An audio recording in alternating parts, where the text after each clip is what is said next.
As we reported earlier, there's new movement toward peace in the Middle East, including the first meeting in 10 years between Jordan's King Hussein and Syrian President Hafez al-Assad. Among the major differences between these two key Mideast players is their relationship with PLO leader Yasser Arafat. King Hussein signed an accord with Arafat in February, but Syria expelled Arafat and plays host to more radical PLO factions that oppose him.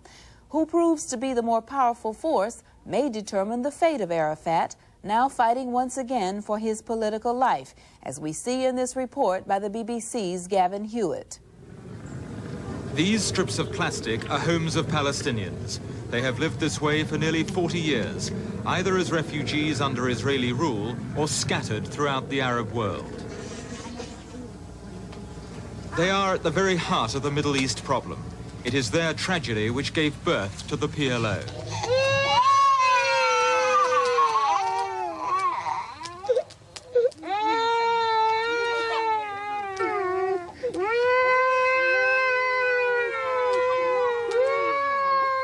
Alia Sheda is frustrated and in despair. She can expect no help from the PLO. For today, it is in disarray and her husband is lost to the cause. Why is she living in these conditions here? ليش عايشة في هذه الظروف الصعبة هنا؟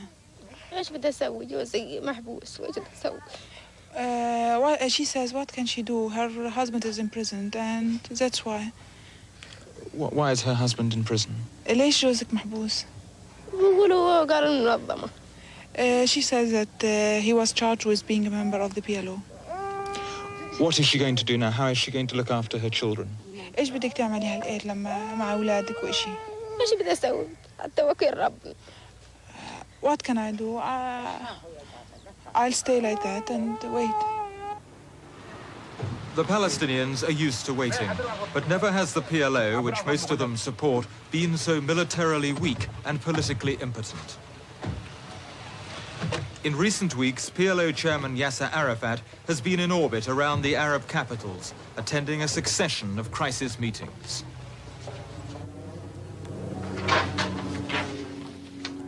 For Arafat personally, it's been a year of setbacks. His denials over terrorism have been unconvincing, and the West has, for the moment, shut him out of the peace process.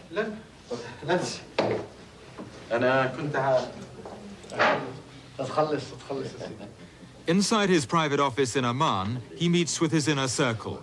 Among them is Bishop Coury, who was recently sent to London, along with Mohammed Milhelm, for talks with the British government, only to see the meeting cancelled. For what's at issue is the PLO's credibility.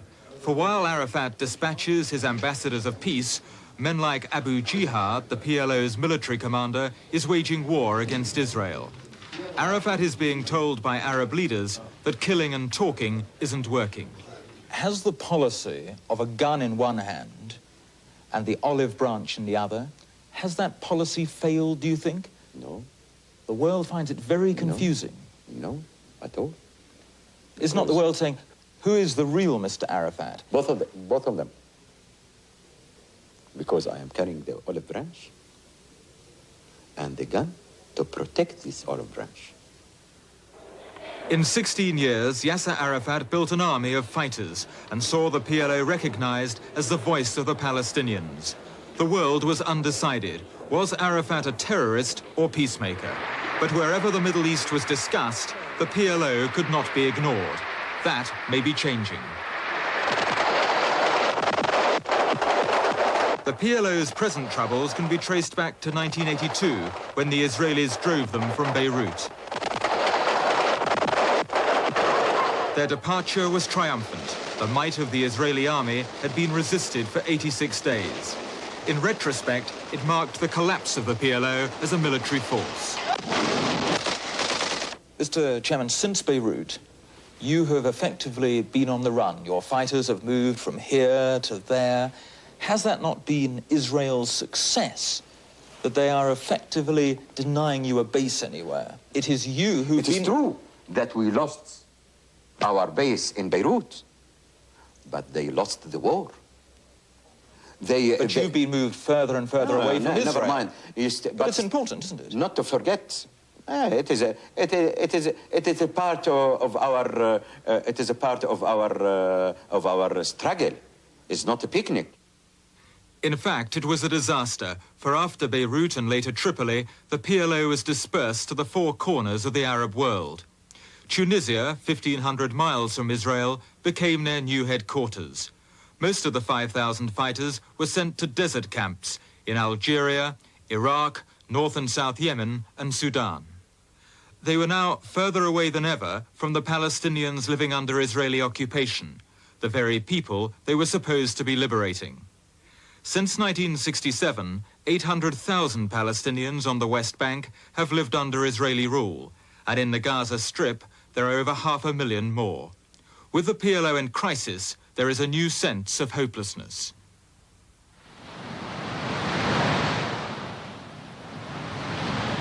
The Gaza Strip is one of the most congested places on earth. 2/3 of the people are the families of refugees who fled their homes in 1948 on the formation of the Israeli state. For nearly 40 years, they've lived in camps, a constant reminder that the problem of the Palestinians remains unresolved. The Israelis, they say, are trying to squeeze them out. They're not allowed to improve these shacks without Israeli permission. If they disobey, their houses are demolished. These people count themselves as PLO supporters. Few of them believe, however, that Yasser Arafat can do anything to help them. She's saying that she's saying that we don't have food to eat. How to get hope for peace? If we don't have food to eat, we don't have anything to live. So we couldn't find any hope from any solution coming from outside. What's your answer to a woman who's perhaps in a refugee camp and says, "Where is Mr. Arafat today? My land is being taken from me." How do you answer her? I am also a refugee. When I became the president, the chairman of the PLO, all my country was under occupation. So I am suffering like this woman.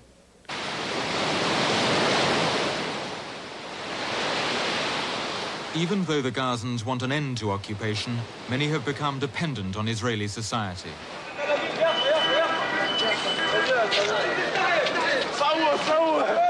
At 4 o'clock each morning, the Gaza Strip is awake. 60,000 people, a tenth of the Strip's entire population, form a daily exodus.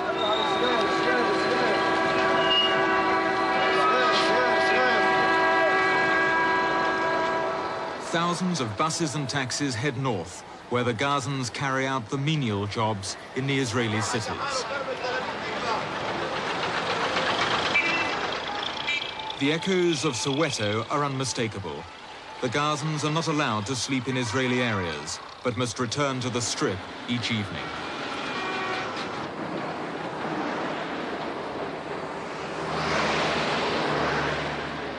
The Gazans believe that their dependence on the Israeli economy is growing as their own industries go further into decline. The Palestinians can expect little help from abroad. The nearby Jordanian capital of Amman is cluttered with PLO offices, but the PLO fighters are stuck in remote camps elsewhere. It was to counter the claim they were pursuing peace out of weakness that the PLO decided to step up its attacks against Israel. According to the Israelis, it was at the Regency Hotel last December that the PLO gave the task to Force 17, an elite unit which guards Arafat. For the PLO, it was the road to disaster. September the 26th this year, an Israeli yacht anchored at Larnaca Marina in Cyprus was attacked by 3 Palestinians. They demanded the release of members of Force 17 held in Israel. The PLO denied involvement, while at the same time claiming those aboard the yacht were Israeli agents. When the gunmen gave themselves up, it was discovered that the Israelis had been shot dead. The Palestinian gunmen began life sentences last week, still not admitting publicly for whom they were working. but the incident was to do lasting damage to Arafat's credibility. Certainly, all three of them, including the British gunman Ian Davison, were known for their close and recent connections with the PLO. We have declared that we have no relation. It's true that there are some news about that they were working in the PLO, but actually, the PLO is not behind it. You were saying they were working in the PLO? They were. But not when they were carrying out the operation? No. The Israelis say, how is it possible for an operation like that to be launched without your approval? Oh, I have to ask Mr. Reagan himself that can he control all the Americans? He was in some time a target for one of these extremists to kill him. John Kennedy had been killed by other extremists. The hijacking of the liner the Achille Lauro was harder to disown. It was taken by a PLO splinter group. When the gunman surrendered, after Arafat's personal intervention, the episode appeared one of farce. The group's leader and Arafat associate was Abu Abbas, who said the real target had been an Israeli port. Later it was learned that Leon Klinghoffer, a 69-year-old Jewish-American cripple, had been shot dead. The PLO was seen as out of control, with Arafat evasive and defensive.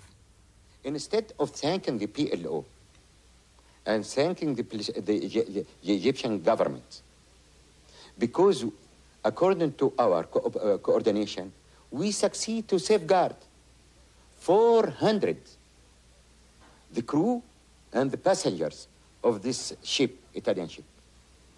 They are making a big story because one of the passengers had been killed. We are against it.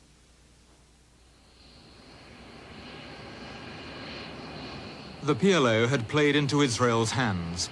After the first of the incidents, they had sent their air force 1,500 miles across the Mediterranean to attack the PLO's headquarters in Tunisia.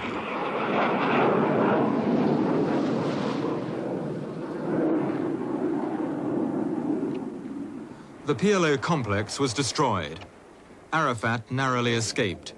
Israeli officials have told us that the Tunis raid was a continuation of what it had started in Beirut, namely the dispersal of the PLO. Tunis was chosen in preference to Jordan to remind the Arab world of Israel's long arm. I will describe it as a part of a continuous effort to hit the sources of terrorist activity as a way to inflict upon them physical and organizational damage, as a way to show and prove that we will be ready to act against them wherever they are situated. Since the Israeli raid on Tunisia, PLO fighters have been on the move again. In the camp just outside Tunis, there are few fighters left. Fearing further Israeli raids, the North Yemenis have closed down 2 PLO bases. Jordan has expelled Abu Tayyib, the leader of Force 17. In the last few weeks, the fighters have reassembled in the only country still prepared to take them in large numbers. A secret desert base in Iraq, about 150 kilometers outside Baghdad, is now the main base for PLO fighters. But they live under the strictest supervision. The camp is controlled by the Iraqi army, and none of the fighters can carry their weapons outside the camp. It is the Iraqis and not the PLO who decide who can visit the fighters. And even Yasser Arafat must inform the authorities before he can visit his own men. For the PLO, it's a tough deal. They have a base, but they have little or no freedom of action. In Baghdad, the Iraqi authorities vetoed our visit to the PLO base, even though Arafat himself had invited us.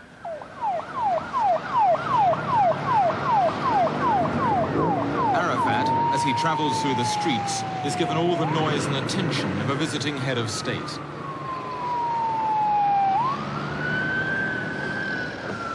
But after the Achille-Lauro affair, his international standing is at its lowest ebb. He failed to address the United Nations. His representatives failed to meet the British government. The Americans counted him out of the peace process, and moderate Arab leaders were seen to be losing patience with him. This was the year, said one Arab sympathizer, when Arafat's ambiguities came home to haunt him. As Arafat disappeared inside, security men ordered us to leave. As we were being escorted away, Abu al-Abbas arrived, the man wanted by both the Americans and the Italians for his part in the Achille-Lauro affair. It was the first positive confirmation that Abbas was not only in Baghdad, but retained his position in the PLO. Later, we were given a rare invitation to attend a PLO executive meeting, Abu al-Abbas discreetly absent. The PLO is at a crossroads. Men like Abu Iyad, the PLO's intelligence chief, knows its military options are few. All attacks against Israel this year have failed. Others know that the PLO's political options have also narrowed. Moderate Arab leaders are telling Arafat to put away the gun and recognize Israel. If he can't control the PLO, then why should anyone bother talking with him? For Arafat, it poses a dilemma. Close lieutenants like Abu Jihad, his military commander, have warned him that if he compromises too far, then the PLO might disintegrate further, with the fighters even harder to control. Even so, a few weeks ago, came the first sign of change. Yasser Arafat, with President Mubarak beside him, signed the Cairo Declaration. From now on, PLO attacks would be limited to territories under Israeli occupation. Fighters who disobeyed would be punished. But almost at once there was confusion. Arafat made it clear to us that Israel itself remained a target. Can you explain, what does the Cairo Declaration mean as regards the armed struggle? Where do you think it is legitimate to carry the armed struggle out? Inside our occupied territories. And in Israel itself? I'm speaking about the Palestinian territories. And that, to your way of thinking, includes Israel? I'm speaking about Palestinian territories. It is clear and obvious.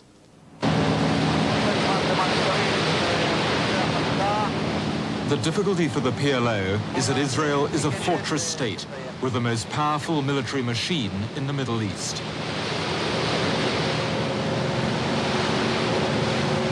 The PLO's job of breaching Israel's defenses has never been harder. Israel's land borders are sealed as completely as its coast. Each day, Israeli patrols examine the freshly raked ground for footprints, which would indicate the border fence had been crossed. More importantly for the PLO, Israel has cowed all its neighbors into cooperating. In the case of Jordan, a fighter faces up to 6 years in prison if caught trying to enter Israel. For the PLO, it all adds up to a daunting obstacle course. Inside Jordan, PLO fighters walk in the hills in sight of the land which they regard as home. These men were recently released from Israeli jails in a prisoner exchange. Some had been involved in PLO attacks, others had helped organize them. Today, there's little or no work for a PLO fighter. Indeed, potential recruits are told to stay inside the occupied territories. الزراعة اللي طالع منها نكفي بيضة هيك شريحة بيضة على الطرف أول ما تصل الجبل ما هي فصائل والجبل مباشرة. For these men, the future is not resistance, but exile. Now I can see my homeland, but I can't reach. I can't go there. I know that the military machine, the Israeli military machine, prevent me to return. And if I return, I know that they will kill me. The danger for Yasser Arafat is of appearing a lame duck leader, unable to make war, excluded from making peace. Moderate Arab leaders, while still insisting there can be no peace without him, are bullying him to recognize Israel as the best hope of winning back Palestinian land. Are you prepared to recognize Israel's right to exist? Simple and clear. I am ready to accept all United Nations resolutions and the international legality. I am not ready to offer these cards through one of these interviews. Why can't you answer that question clearly? I have many cards. I have small cards. I haven't many cards to play with it. Is that a very difficult question for you to answer? No, but I have to be honest for the rights of my people. I am representing the aspiration of my people. I have to be honest with them.